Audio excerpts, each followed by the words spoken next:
Hello, everyone, and welcome back to our fourth week of our QueerPublicRadio.com special, Out Gay and Loving It with Pride in New York City, June 2011. All the different aspects of our community and the different contributions to society our community gives. What does Pride mean to you? I'm Rob. And I'm Cisco, and we're from BackintheGays.com, a blog committed to stories and events that happened back in the days in the LGBT community. Well, this is our fourth week, coming up to our last couple of shows, which is Pride Day. Hey, it's Pride Day today, here in New York City. That's why we're not on today. We're out and about, getting ready to do our final wrap-up show on Monday. We'll capture the rally at Central Park, the Rapture on the Pier, Pride March, Pride Fest, and Pride Fest, yeah. And maybe some surprises. Maybe. I think we'll have some surprises, definitely. Well, it's the Pride Parade. There's always some surprises. Yeah, this show, what we're going to do is we're going to share an interview with Mark Cicero. Share? You say share? Oh. No, not that share, silly. Meaning share. Share like S-H-A-R-E. Duh. So we're going to share an interview with Mark Cicero, a DJ that was part of the New York Eagle movement from 1985 and is currently DJing at the New Eagle in 2011 on 28th Street and 11th Avenue. Definitely have to catch this guy. He's got the beats and he's been doing it. He was at the Garage, the St. Crisco Disco, you name it, he was there, either representing or DJing.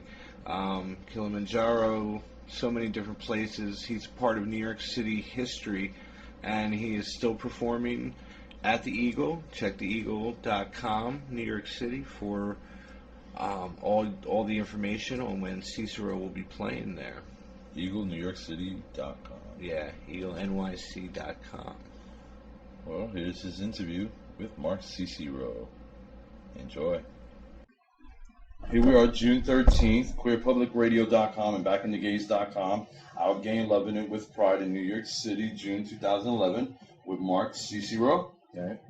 How you doing? Thank you for taking the time to sit, saying hello, and You're welcome. Definitely. Cool. Eagles resident DJ. Yes, almost for 18 years. wow, that's excellent. Yeah, Great. it's Definitely, very that's good. accomplishment. Yeah, it is. Yeah, to be with the two, because the original closed, and now they have the new incarnation, and you're now Right. working with them there, so that's great. Thanks to Robert and Derek, that have been there since the beginning. Yeah. And it's been a long journey. So tell our listeners a little bit about yourself. Where are you originally from? Born and raised in Manhattan, in Little Italy, on Grand and Mott Streets. And So you've seen the changes then. absolutely. Went to school, high school on 16th Street, Xavier High School. Graduated Pace. When did you land DJing at the Eagle? 1985, after several visits to the Eagle when I was a high school, definitely a senior in high school, I started hanging out there. Got to know a DJ named Jim Johnson. Oh, Jim Johnson, yeah. And Jim Johnson, how we got to meet was through a song, and he kept playing this one song every time I was there, and it was called "You're a Winner, You Gotta Believe." So I went and asked him when he was playing the song with Sharon Red. And that's how we became friendly. And the next thing I knew, he says, "Why don't you come here on a Tuesday night at practice?" He says, "You come up to the booth and, just pick and choose what you want." He says, "A good DJ doesn't beat per minute his records. A good DJ knows the energy by the song itself." So I said, "Okay." And that's what I did. And I started with 2 turntables, 12 records. And I would practice over and over and over again at home. And then finally, after about 6 months, he said, "You're ready for a Saturday night. I'm going to have you play for an hour." And back then, everybody on Saturday night, Friday night, it was packed, and then they would all go to the Saint afterwards because, they would drink at the Eagle and then go to the Saint. Wow. And then at 1 o'clock in the morning, he made an announcement that I was his protege, and that was my first time spinning at the Eagle. And, I was very lucky to find someone who was willing to take me under his wing and show That's me. great. Yeah. That really is great. Hmm. Such a good story. Right. What other bars have you DJ'd? Well, from there, I started working at Tracks. From Tracks, then I was working at Moonshot. I did this part of Moonshot. It was the Saint. I played at Palladium, Sound Factory Bar, Sound Factory, Webster Hall, The Underground, Michael Fesco's 2020. Wow. You name it, I played it. Wow, that's Pavilion. great. Yeah. Premier stuff, yeah. Because I remember Tracks also. I remember a lot of the places you mentioned. Actually. Tracks, yeah. We used to be called the Kilimanjaro. Kilimanjaro. With Bruce Willis as the bartender. Yeah. Wow. I went there. I mean, I've heard these names, but growing up in Philadelphia, I knew about the Eagle and the Spike. They had a Tracks, didn't they? Have it in DC. DC, yeah, I DC had a Tracks. I think I played there too. Wow, that's Worked in Rehoboth Beach. Played in Mykonos, Greece with the 12 Gods party twice. Lived in London for 3 months. Played at the Fridge. I've been around. Cool. Gay Pride. The Pier Dance. Mhm. Pier Dance 5. You did Pier Dance 5. 5. What are we up to now? 20? 25, I think. Is Yeah. it? Yeah, Oh my it's God. His 25th year. Mm-hmm. Wow, that's So 20 excellent. years ago. So you've seen the changes through New York City, left Yeah. and right, even from the scene itself. Yeah. Yeah. Everything changes, and that's the way it goes. Whether it's good or not, I don't know. But I think everything has to change. It's gotten a lot of flack for changing. But maybe it needs to go through what it's going through before it goes back to some sort of fun again. Yeah. Yeah, because it really has tired out. I mean, I'm glad we have places still like the Eagle Right. that we can still somewhat bring that back. Now we kind of have the Spike and the Eagle together because it's so big and you have more floors. And Well, you're right. And I feel like, if you want to wear your leather, you can, and if you don't, you don't.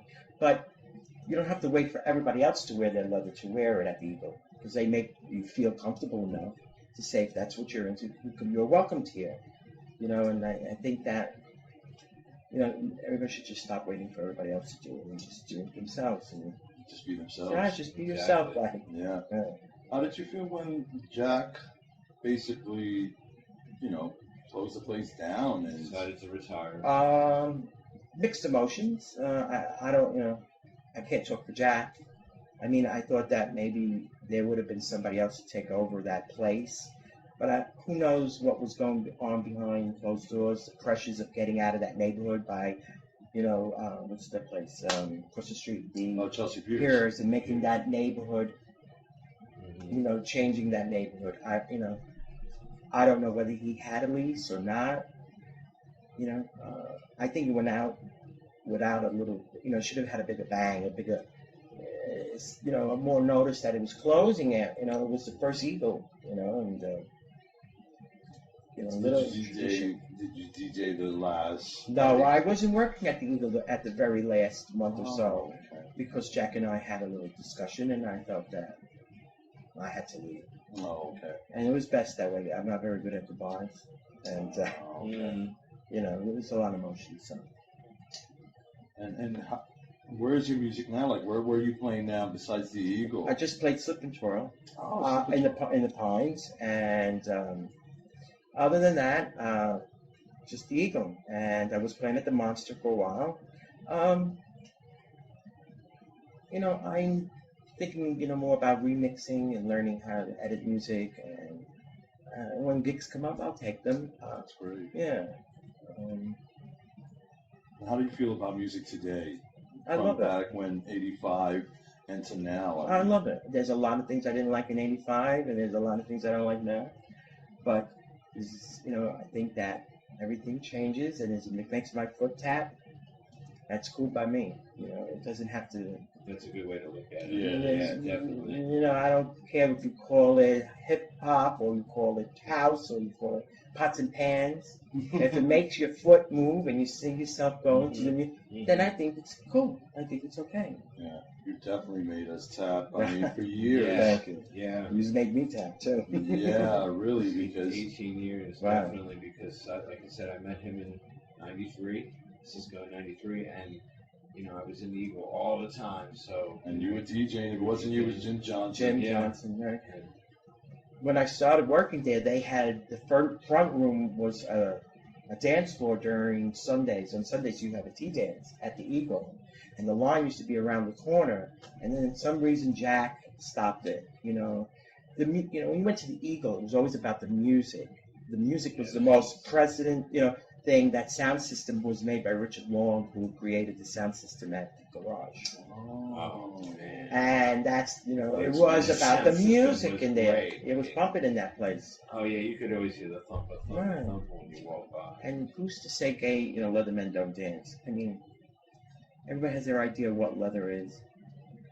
I mean, straight men dance. Why not? Yeah, exactly. I mean, come on. Well, when you used to go to Zone DK, you would see everyone Right. enter into Zone after the Eagle, And the club across the street from Zone Decay, West Side Club, yeah, we DJ there where they, had that airplane on top. Yeah, then it changed over to the Marquee, I think. Right Yeah, after and that. then the Flamingo at the end. Really? It became like a theater almost. They were doing the donkey show there Exactly. for a while. Right. So, Right. I miss those small clubs. Nowadays it's really there's nothing here. We don't have either a large club that's strictly gay, which is I think okay. I think that it's good that we mix and mingle a little bit, but you don't have a small club that's just a club that you don't have to have 1,000 people or 800 people to go to make it feel like it's a party. Yeah. I noticed a lot more people mixing in the new Eagle, and we get a little bit Yeah. more women, a little bit of everyone, which is good because we should mix. Yeah, we should. There's not. We're all part of the human race. We all should mix, and I think we should all know and respect each other enough. And we don't have to be on top of each other to respect each other. Some people feel, like, oh, why ain't I allowed an Eagle if I'm a woman? Well, I don't need to be in a lesbian bar to know that my lesbian brothers and my lesbian sisters are doing the right thing. We need to come together when we need to come together. And you can't be everything to everyone at the same time. Yeah.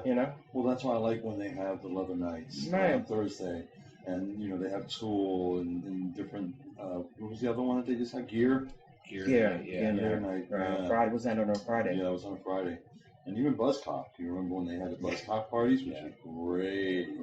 Yeah. So There was lots of art, lots of Yeah. fun stuff. So it's great that we definitely still have the Eagle. as a Right. I'm outlet. appreciative of it. Well, I'm glad that you're still there. That's a beautiful thing. That's Right. Really. Thank you. I'm glad that I'm still there.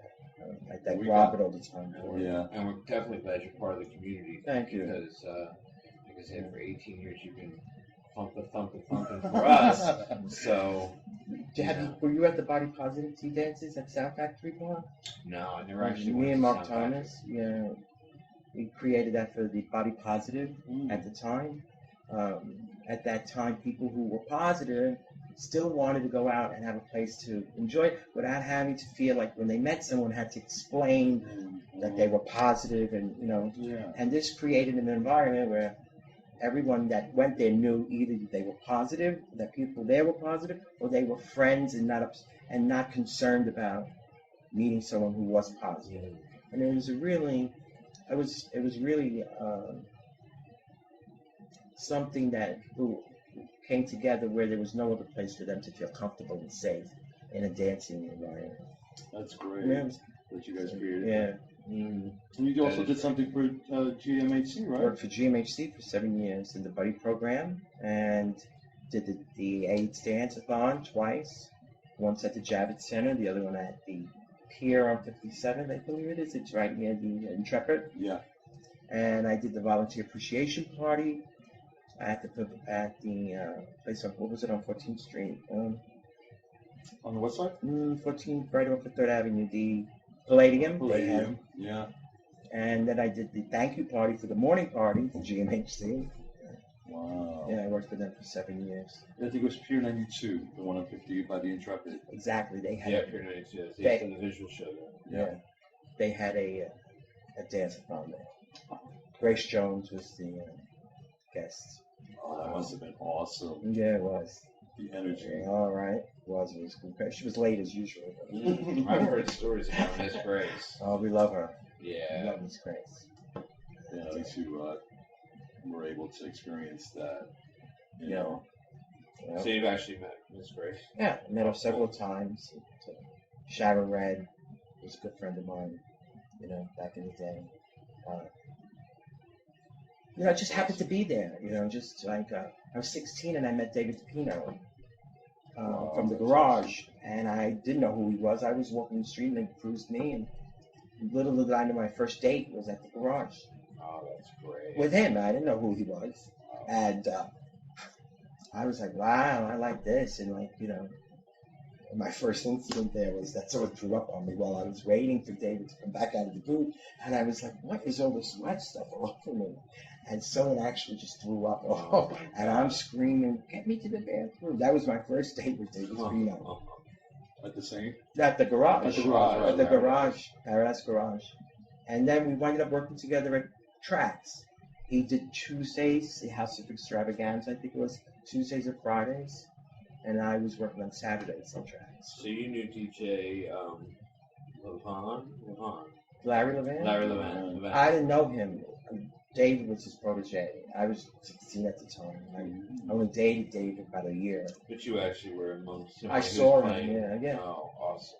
But you know, it was like I wasn't paying attention. You know, I was just caught up in the whole thing. You know, it just happened that I was there. And It was magical during that time. and I'm sure it's magical too for kids that are growing up today that they're in their own space, you know? Yeah, and in their own element. Right, and to me, I have so much to compare it to, you know what I mean? And as you get older, that's what happens. But, yeah.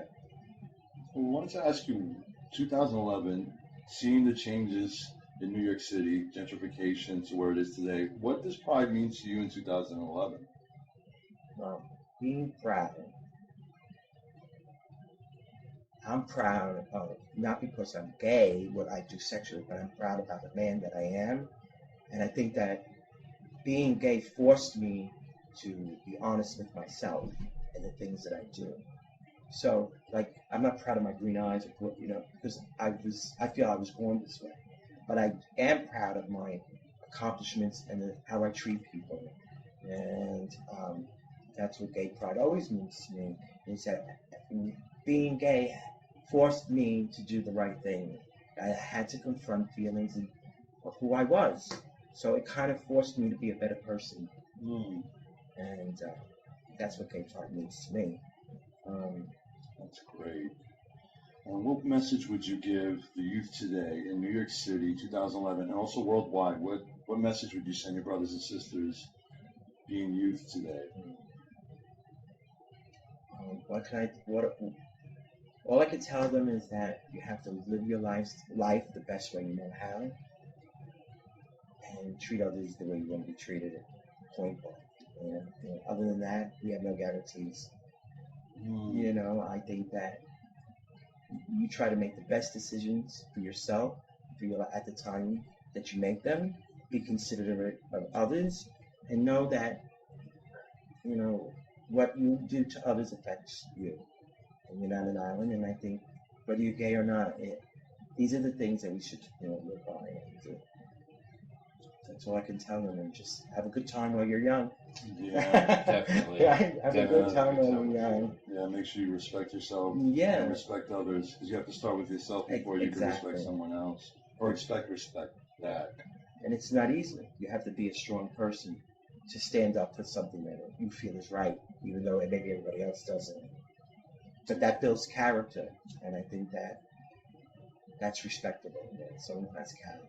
Well, even your story that, I don't know if you had said it on here, when you were talking previously, when you said that you were taken under the wing of Jim Johnson. Jim Johnson. That's what these kids out here need today. And you were definitely lucky enough to get that. That was... Because he was receptive to me. At that time, I guess there wasn't such a gap because of age now. There's a big gap between my age group and the young, you know. Mm-hmm. And I think that back then there was a more, you know, an acceptance, a readiness. Now there's like this kind of, you know, in between, there's a lack of people that can, for that age group that they can go to. And I think that they're doing it on their own. Like, they have the know-abouts, the whereabouts, they have the tools, and, you know, I'm here if anybody, you know, needs me, but they're doing pretty well on their own. And more power to them. Yeah. Well, we always need to be reminded, Absolutely. we each need to sometimes just remind each other of what's important. Surrounding yourself around good people helps you remember these things, and remember that when you're having a bad day, you can actually speak to one another. And Right, because when you fight for gay rights, and you want you want people to respect you, but you don't respect your brother or your sister by breaking them down, by cutting them down, by saying that, criticizing them. Well, then how do you expect the world at large to respect you? And if you can't be selective in how you live your life and take the rules selectively. Only, I'll be this way only at this certain time, and there's certain guidelines, there's certain morals that you should live by all the time. That's how you live your life, not selectively. And I think that you want to be respected, you want to be accepted, but you don't accept. You criticize your brother and sister all the time. that's a good point. Maybe that's how we're forced to. Meet each other. We're always like, oh, look at him, look at her. Oh, what is she wearing? But then maybe that's how we cut the ice of meeting each other. I don't know if that still goes on, but you want to be treated fairly, but yet you're not treated fairly by your own brothers and sisters. Mm-hmm. So you give less hope that the greater world, the greater at large, is going to treat you right when your own little community doesn't. Mm-hmm. At least be honest and be upfront. And behind stand up for what you say, and mean what you say. Yeah, I live behind what you. It what ain't you say. easy. It is not easy. Mm-hmm. But you have to do it for yourself in order for you to believe that there's someone else out there that's like you. Exactly. Or else you'll feel that there's no one else that has the same values as you do. So you have to do it for yourself. This gives you hope that there's someone else like you out there. Yeah, you have to start with the foundation. And after That's that, true. you share it. It's a gift after that. Absolutely. You connect to it and you live behind it. And I was blessed with good parents who were very open. I told them when I was 13, they came to all the clubs, Fire Island. I had parents that were exceptional. So I was not the norm back in the day. My school at Xavier High School, they were going to expel me because they found out I was gay in junior year and thought I was soliciting. And when they asked me if I was, I said yes, the dean. And he said, doesn't your mother and father think you need help? I said, no, my mother and father think people like you need help. And with that came this whole barrage of, I'm going to expel me from school. And my locker faggot, grape the juice, they threw me down the steps. I never went to, I'm not talking about bullying, but I thought none of it because my parents knew. And if they knew, I don't give I couldn't give a shit about anybody else. Mm-hmm. They were the ones that made me feel proud about that I was worthy of being and being treated with respect. You were lucky. I was lucky back then. Very lucky. Who walks out in full leather at 18 at the house with their parents?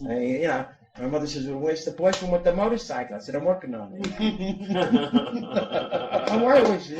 That's why you got all that. That's right. I'm working on it. And she didn't care what the neighbors said in the building, and everyone knew Better us. to be talked about than not talked about. Well, the thing was, I didn't wear, I was respectful. I didn't wear chaps with the jeans in front of the kids in the building. I wouldn't do that, But, yeah, I was encouraged to be myself. That's awesome. Definitely is. Right. And, that's the way it has to start a foundation, I was You were very lucky. Very. Very lucky. And when my friends all started dying of AIDS, my parents were right there with me, and they were crying just because they had known all my friends too. I was very lucky about that. And my mother was a saint when she came to the first time I played at the Saint and then played at the Pavilion. She said, "Is all these guys gay?" Yeah, man, they're all gay. I was like, wow. She's thrilled. That's cool. So, That's really yeah. Well, thank you for taking the time. Thank you. To saying hello and sharing your Pride. story, and sharing your pride message of what pride means to you and the message to the youth. Thank you. Thank you. Yeah. Yeah. Well, this is a wrap for QueerPublicRadio.com and BackintheGays.com. Outgained Loving It with Pride in New York City, 2011. Thank you again, Mark. Thank you. Well, it was great to finally meet CC Roy. I've been seeing him for so many years, in the scene since I've come out in 1985, and I've been lucky enough to hear his tracks and his sets, different sets, and just a great DJ.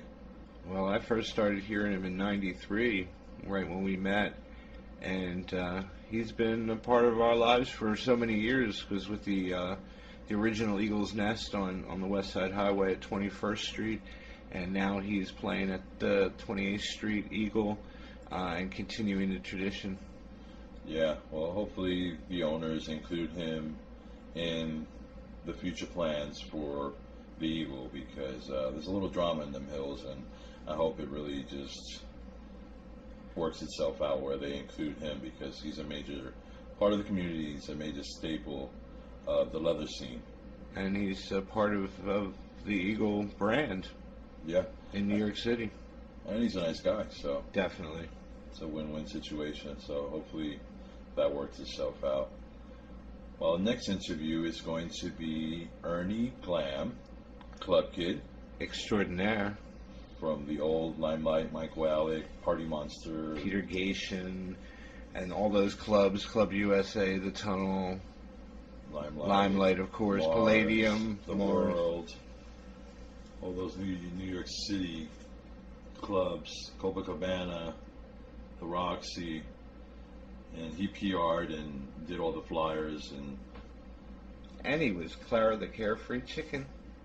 that's right. Yes, he was. So here is the interview with Ernie Glam. Enjoy.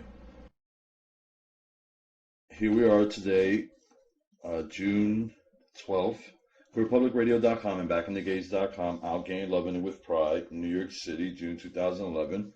We're doing an interview today with Ernie Glam. Happy Fabulous. Pride. Fabulous Ernie Glam. He's happy Pride. Well, we wanted to ask you a few questions today, and let our listeners learn a little bit more about you. Sure. Yeah. You want to get it started? Yeah. One of the first questions, where are you originally from? I'm originally from Sacramento, California, Wow. which is far away. Oh, yeah. On the west But side. and I moved to the East Coast in 1980 because I went to college at the University of Pennsylvania in Philadelphia. Good So school, then good after school. that, I came to New York City. I had originally wanted to come to college in New York City, but at the time, my father didn't want me to come to New York City because he thought it was too dangerous. So I picked a city that was near New York City, but that wasn't New York City. So, Yeah. Smart Yeah. move. Yeah, that's where I grew up, so yeah, I know. You were out down there. Where did you Little where- did he know, Philadelphia was way more dangerous than New York City. Yeah, especially up there by the University of Penn. Definitely. Yeah. So what was the inspiration for the Club Kids that that came about? I know it wasn't just one person. I know it wasn't just, it had to be, what brought it all together? It's kind of hard to say, and it wasn't just one person. It was a whole lot of people, and it was a whole lot of creative people coming up with all these different styles, and then there was this whole element of people trying to just be outlandish, and a lot of those kids were going to fashion school. Like a lot of them were at FIT, Fashion Institute of Technology. Some of them went to Parsons. Others, I think, went to SVA, School of Visual Arts. So there was a lot of like artistic leaning people, and then people who were already working in the fashion industry in some way, or they just worked retail, but they wanted to be, crazy. And it just so happened that there was this group of people that were into that, into being wild and outlandish, and at the same time there was promoters who were interested in cultivating that and allowing it to get bigger, and who would actually throw parties and invite those people to come. So it kind of was a good timing in terms of the people who wanted to do it, and the fact that there were people in the club scene who liked it and were willing to patronize it. Yeah, because it was a fun scene. It really was very colorful. It was, it was young people just being crazy and trying to be outlandish, and I think that a lot of the club kids, a lot of them were poor. You know, they just didn't have a lot of money, so you couldn't really be high fashion because you didn't have $500 to buy some designer clothes. So the alternative would be to just have some insane outfit or do something, make something yourself, and stand out that way, since you couldn't do it with money because nobody had any. Yeah. Did you create anything for the club kids? Did you inspire or create any of the looks for the club kids? Yeah, I mean, I was really inspired by Lee Bowery, who did a lot of his looks. I mean, he lives in England, and I remember one year he was on the cover of ID magazine, and that was a magazine that I used to read a lot in the 80s, and it was all about like British street fashion and club culture, and he was on the cover, and then there was this huge spread of him inside with all these different looks, and it was wild, and I hadn't seen anything like that, even though I had always been like a really wild kid when I was back then, because I was really inspired by the punk rock scene. So ever since like 1980, when I was like 18, I was, bleaching my hair or like wearing mohawks or, doing drag or just like doing whatever crazy thing I could think of. I mean, Boy George was really popular in the 80s, in the early 80s. So I was inspired by that. So by the time the late 80s came around, I mean, I had been, dressing wild and crazy for years. And then I saw Lee, and then I started going to the tunnel, which is where a lot of these club kids were, and at the World. And, and I was really inspired by them. So it just kind of inspired me to go further, and then started making my own clothes, because at that time I went to FIT. And Awesome. So then I actually learned how to make clothes, and then so I started making them for myself, and then other people started asking me to make them for them. So I started making them for other people. And one of those people was Michael Alec, the club kid promoter. So, he kind of made like that whole like unitard without the ass famous, which was a style that I had created for myself actually, but then it just looked better on him. He had a better ass or something? Yeah, he did. Good old Michael. That's funny. Well, but what made Michael the head club kid in charge? Why was he like the top? Why wasn't it you or James St. James or Genitalia or Well, he was I guess like the head or the leader, because he was the party promoter, and he was the one who actually had the gumption or the audacity to go to the club promoters and say, I want to do this party, and you have to pay me and give me all this money. And somehow he managed to persuade people to do that, to do what he wanted them to do. He was and still is a very persuasive person. So he can be very charming, and he knows how to get people to agree to do whatever it is that he wants them to do. So I think that his ability to persuade people is what helped him become like the club kid leader, because he was able to persuade the club owners to give him literally like thousands of dollars a week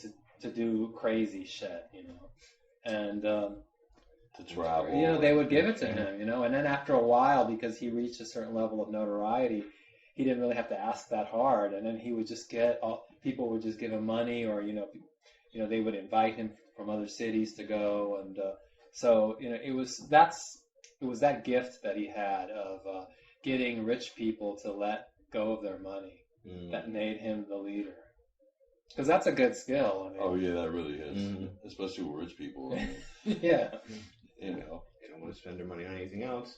You can come and spend it with Michael. Michael would help you spend it. Well, the thing is that rich people do want to spend their money, because it's no fun to just keep it all. That's true. But they always want to be persuaded they need to be persuaded in the right way, and not everybody has that ability to persuade wealthy people to part with their money. That's true. Now, we read that you were the Clara the Carefree Chicken from time to time. That's right. Yeah. But for like the first year and a half, I was Clara the whole time. Now, were you at the McDonald's party as Clara? Or was somebody else there? It's hard for me to recall specific parties, because a lot of times we would start drinking before the party would start, and then there would be alcohol at the party, and then we'd be drinking after the party, and like all that drinking really kind of messed up my memory, like in terms of what happened back then, I can understand. I mean, I'm glad there's videos of Yeah, it, because otherwise I wouldn't remember that well. And what became of the costume? I mean, is that still around? It could be in a museum. Now that costume, we actually rented it from a costume store, because when Disco 2000 started either at the end of August or the beginning of September in 1990. So Oh wow, ran a long time. it did run a long time. So when the party started, Michael had this idea of having these 3 animal mascots, and there was a chicken, there was a dog, and there was a bear, I think. And so where do we get these costumes? I mean, he went to a costume store, some Manhattan costume store, and rented the costumes, and then you have to leave a deposit. So whatever the deposit was, he left it. And then we just never returned the costumes. So basically, we stole the costumes. And it's a wonder that that the owner of that costume store never actually came looking for Clara the chicken, because she kind of became really well known. And her picture was in a lot of newspapers and magazines. So you would think that the owner of that store would have recognized the costume and try to get it back, but they never did. And so anyway, we stole the costumes, and then he paid me to be Clara, and he paid other people to be the other animals. But one of the problems with a lot of the club kids is that they weren't that reliable. So I was a reliable person because I just was a little older and I had more discipline than some of the other club kids. And so I was able to do Clara and to keep on doing Clara, and to not, even though it was like hellishly hot in that stupid costume, because literally it's like head to toe fake fur, and then you'd be inside some club in August, and I mean, you can imagine, like, just when you're in a regular club not wearing a shirt, it's like hot, horribly hot. So I would be sweating like a pig, wearing like a club kit outfit underneath the Clara suit, so that if I took it off, I'd still have my fabulous club kit outfit, and then drunk on top of it, which makes you automatically heats you up. And but I did it. I did it for like a year and a half or 2 years, and he would pay me every week to do it, and it was good money, and I really enjoyed it. The only thing I didn't like about it is that people in the clubs kind of thought of Clara as a cartoon. So when I was walking around Disco 2000, people would be kicking me in the ass or punching me, and because it's like, oh, here comes a cartoon, let's kick her in the ass. Yeah. So then I would get like these really like horrible ass kickings that would hurt. And that's not cool. So I'd get like these bruises, after Disco 2000, and so I kind of wouldn't walk around that much because of that after a while. But it was still fun. I really liked it. Yeah, I did that once in a department store. I was Rudolph one year, so I feel you on that. It's horrible, especially when the kids attack you. And you had the club kids, I had the children.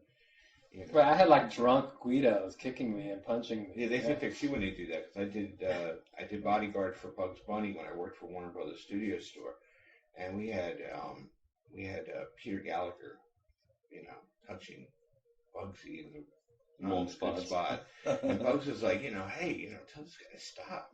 I'm just here to mingle with you guys, not to get felt up. Yeah. I think he thought it was a woman inside, but it wasn't. He's like, who's that? It's Peter Gallagher, the actor. He's like, I don't care. He needs to stop touching me. So, we loved your many different looks. Did you influence or create any of the looks? I think we already talked about that. We covered that. Well, then we're offline. Here's one. How did creating and writing for Project X prepare you for your career today? Well, Project X was I guess you could say it was the Club Kid magazine, and it had been started in the late 80s by Michael Alley and Julie Jules. And at first that magazine started off as this little like Xerox zine, and because zines were really popular back in the late 80s, where people would just kind of like make these do-it-yourself magazines by photocopy and stapling them. And so it started off that way, and really I think it just started as like a vehicle to put pictures of their friends and to put ads for the nightclub, because they both worked at Tunnel, I think, at that time. And and then later Limelight. So it was always like an advertising vehicle for nightclubs, and like I mean, all publications are pretty much advertising vehicles for something. I mean, newspapers, magazines, they're all like pushing something. So Project X pushed nightclubs, and but at one point it got, I guess they had too many ads and not enough stories. So Michael asked me if I could write a story or two for the magazine, and when I started doing that, I realized I was kind of good at it and I liked it, so I continued doing it. And then the magazine just evolved into something more professional. I mean, we went glossy, and then, first the cover went glossy, and I think it had gone glossy before I started working there. And then in the time that I worked there, it went from like a newsprint interior to like all glossy for color. So it was a great, that was really my entry into journalism, because I am a newspaper reporter today.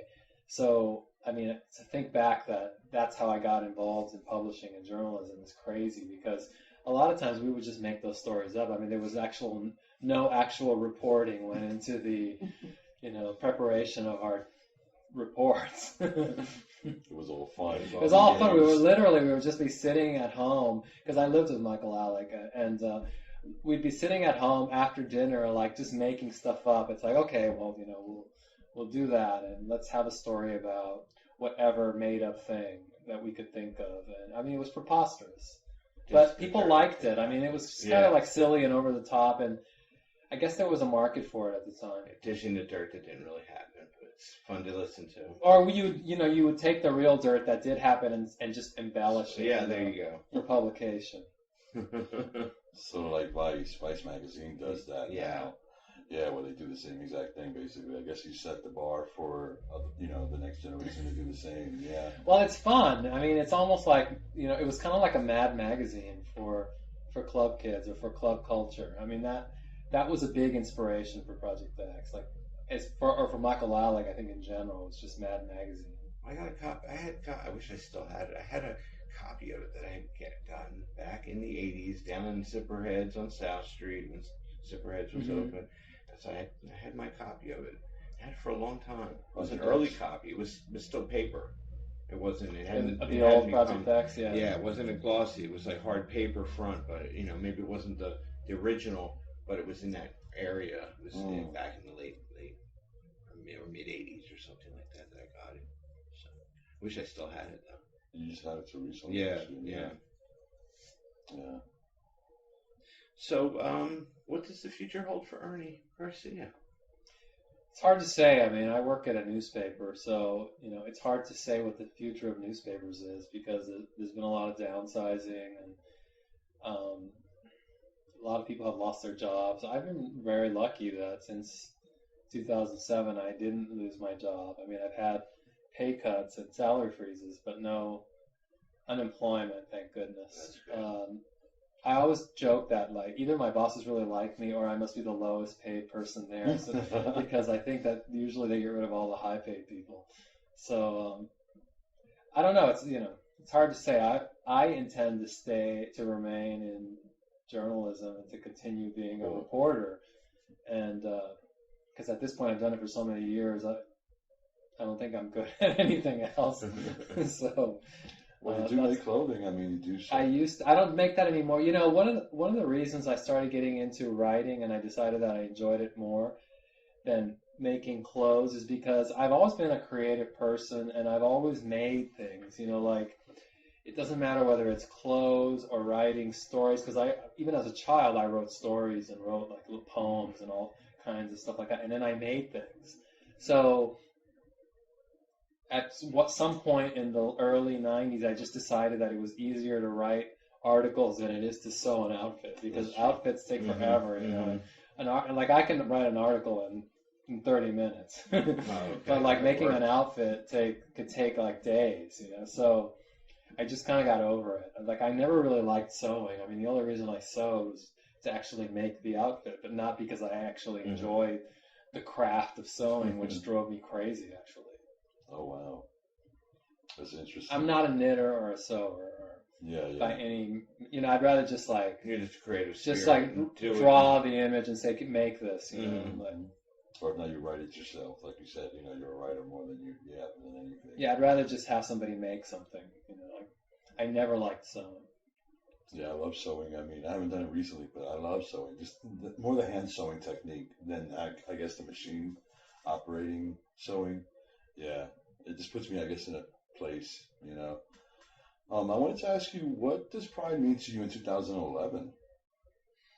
Well, Pride is special to me now because I got married on Gay Pride weekend in 2010. Congratulations. So thank you. I went to Connecticut and I got married. So for me, like Pride, now every Pride is going to be my wedding anniversary. So I made it like into a wedding anniversary weekend. That way I'll never forget my wedding anniversary. That's great. That's too great. It'll always be Gay Pride weekend in New York City. That's awesome. That is awesome that you have it, and it's right or scheduled around that time of the year. So. Yeah, so to me, I mean, we're very free now, and I mean, you still can't legally get married in New York State, but I think that's very close to happening. And I don't know. I'm very thankful to all the people who, like fought all these years to engineer all these rights, that we should have had all along. True. But just to like wage that battle, because that battle took a long time. It took a lot of money. It took a lot of people fighting. And it really damaged, the fact that we didn't have those rights really damaged a lot of people. Mm-hmm. And, when you think of like older men who are all, I've known older men who have been like messed up one way or another. And a lot of it is because of, homophobia or oppression. Yeah, oppression definitely helps all that. Oppression helps depression and self-loathing, Yeah. There's a lot of that. And, I'm looking forward to. I mean, I don't know if that will ever be eliminated, but I'm hoping that it's going to be reduced significantly. I think it already is reduced significantly. Like you watch TV these days, and it's so many gay people on TV, like on regular TV. Mm-hmm. It's just unbelievable. Which is true. Yeah, which is really, really good because we should be visible out there. We're usually behind the scenes, but we should be. Well, we should be, but like so much of TV is not about visibility. Like there's so many people that are invisible on TV. Like I'm Latino, and like you would never know that most of the TV shows that are based in LA and New York, like there's any Latinos that live in New York or LA, because when you watch TV, it's like there's almost none. Mm-hmm. And so true. So I don't really turn to TV looking for gay people because they don't even have Latinos on TV. Yeah. Unless they're in some kind of stereotypical role. So that's true. I see there's a lot missing from TV. Like I don't really turn to TV for validation, but a lot of people watch TV, so I say turn the freaking TV off. Well, we got rid of it. We cut our cable off. It's online. So if we want to see something PBS special or something of importance, we will see it online. Yeah. But it's good for those people that want to be visible on TV and they want to have that outlet. That's great. Up to date. But you're definitely right. Everything is very black and white in our society, and everything else in between is sort of like the gray is never shown. Well, there's a real lack of diversity on television. Yeah. And I don't know if it's intentional or if it's just accidental because maybe there's not diversity in the casting directors or maybe there's not diversity in the writers. I'm not sure where the problem is, but there's like a big diversity problem on television because it doesn't reflect our country. No, not at all. Not at all. And you have one last question. Yeah, I wanted to ask you, what advice would you give the youth of today in 2011 in New York City and also worldwide? Well, my biggest advice to young people is always to just like get your education out of the way. Like don't skimp on it, don't skip it, don't delay it too much. I think it's okay to delay it, like maybe 1 or 2 years if you're still trying to figure out what you're trying to do. Or, if you can't figure out what you want to do right away, maybe just go to a junior college and get all the basics out of the way before you declare a major. Because I just see like young people or some young people not going to school because they don't think they need to. And it's really damaging for the people that make that decision, because you're just kind of stuck. Once you reach a certain age, if you don't have certain levels of achievement, you're going to be looked down upon, and you will be discriminated against, and that discrimination will be worse than any discrimination you could face for being gay. Mm-hmm. Because you will be like cast into like some underclass that you might not be able to get out of. So one of the things I noticed in the late 80s, early 90s when I was with the club kids is that there were club kids that like dropped out of school, or they got messed up on drugs or whatever, and some of them I never saw them after that time, and I just always wonder what happened to them. But I was worried even at that time that they weren't preparing themselves for the future. And it's not like the club kids were necessarily thinking about the future, because it was all about tomorrow's party or the party tonight. But but I came into that scene already having graduated from college. I mean, I graduated from college in Philly, and then I came to New York. So, and Michael was older. St. James was older. These people, a lot of right, them were older. They were older, yeah. And then a lot of the people that came in to join and to affiliate themselves with the club kids, they were the young ones that were just kind of jumping on the bandwagon, which wasn't a bad bandwagon. It was a good thing because it was so creative, but they would forget about what they needed to yeah, I always say, like, you have to have a plan B and probably like a plan C, because I always had like multiple plans, in case whatever the plan of the moment was went badly, and they often did go badly. I mean, so I've been very lucky over the years that I've always landed on my feet when things went badly. When something ends, it just ends, and then you have to move on to the next thing. And everybody, I think all young people need to be prepared for that. Yeah, starting at a young age definitely helps out, and embracing your imperfections sort of help that too.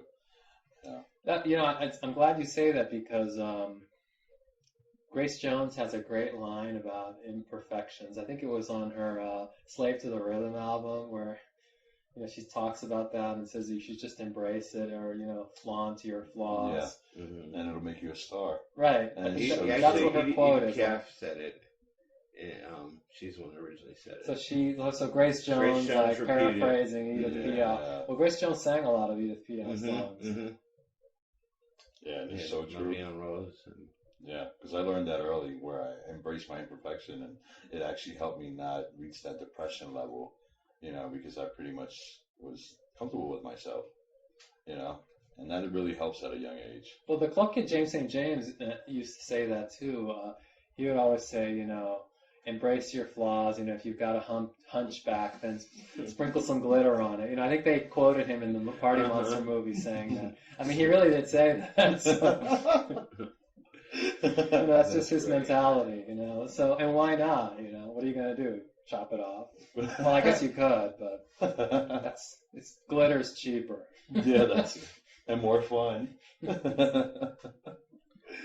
I just found a copy of the book too. Of the Party Monster book? No, not Disco Bloodbath. Of the Disco Bloodbath. That's the one that's harder to get because it was I guess short printed. But it was good.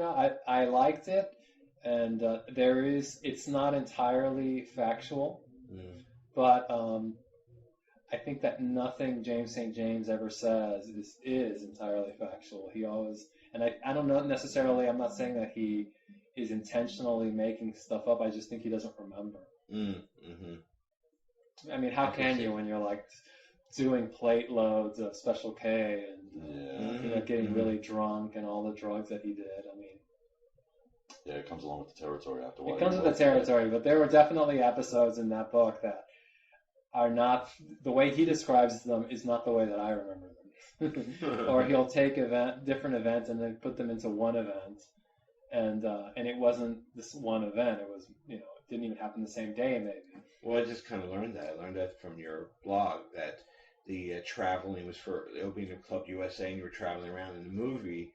It seemed like it was already when Limelight it was already in Limelight. They didn't even mention Club USA. It sounded like that was one of the stories that came out of Club USA, that they were traveling around to do the Superstars, and that's when they met in Texas. They met Brooke.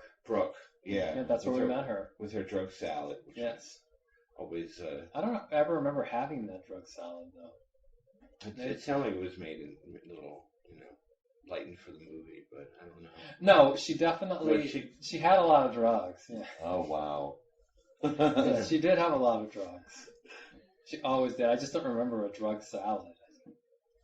I just remember like the drug appetizers. That was always interesting to us. We were like, drug salad, oh my god, that just sounds cool. I just remember we used to always walk around there on our way to the Eagle over on the west side, and we'd walk past the limelight, and we would see everybody going in, Kenny at the door. And, Yeah, it was a great time. It was Yeah. definitely. Well, thank you for taking the time to do this interview for us for QueerPublicRadio.com and BackintheGays.com. And we look forward to doing something in the future with you again. And thanks again. It was a pleasure. Bye. Thank you. This is a wrap. Out Gay and Loving It with Pride in New York City, June 2011, with Ernie Glam, Club Kid Extraordinaire, journalist. Bye. And Survivor. And Survivor. That is key. Thanks again. That's so true too. That was great. Wow, it brings you back to the 90s. I know. Good old days when, every night was something different on 6th Avenue. It was great. They were always outshocked and outshined, definitely. Yeah, you would never see them during the day. It was always at night. And sometimes when we were coming in from Staten Island, when we first started dating, you would see the club kids on the ferry. And the fashions that they wore, it was great. I mean, it's from a time, and it's like ageless. So, boy, Yeah. that brings us back, and we're glad that Ernie is doing so well right now with his life. Just recently married, and Just avoided a pink slip. Yeah, just avoided a pink slip. So we're congratulating him for making it, and sorry about his coworkers, because that was sad. Yeah, really. You don't want to see anyone go through any misfortune. So, No. But we're glad Ernie is doing well, and we're definitely looking forward to listening now to a little bit of Ernie Glam's. well, before that, song. That's right. well, we wanted to Mention tomorrow's show. It will be repodcast, but tomorrow's show is our wrap-up show. We are wrapping up Gay Pride Month 2011, and it all starts at 5 p.m. on Monday, the 27th. to 7:30 Eastern Standard Time, p.m.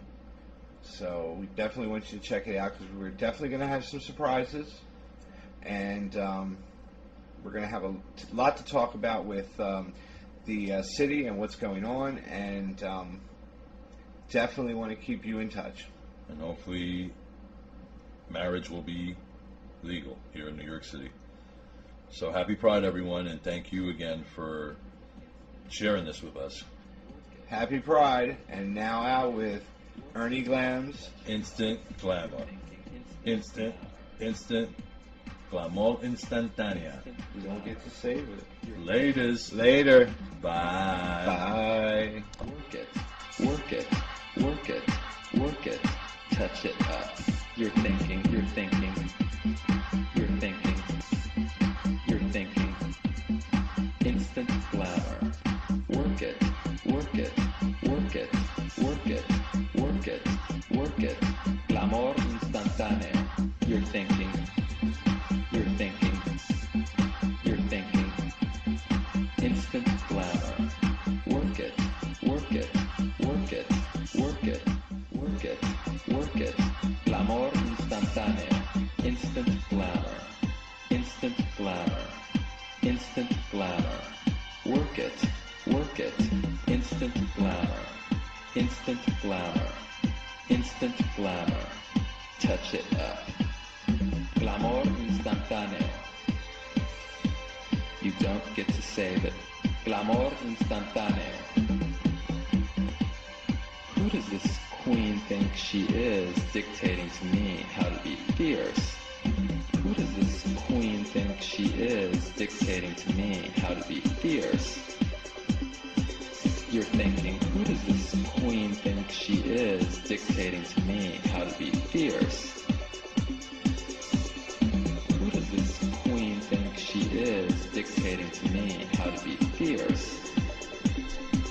You're thinking, who does this queen think she is, dictating to me how to be fierce? Sample her out of this mix.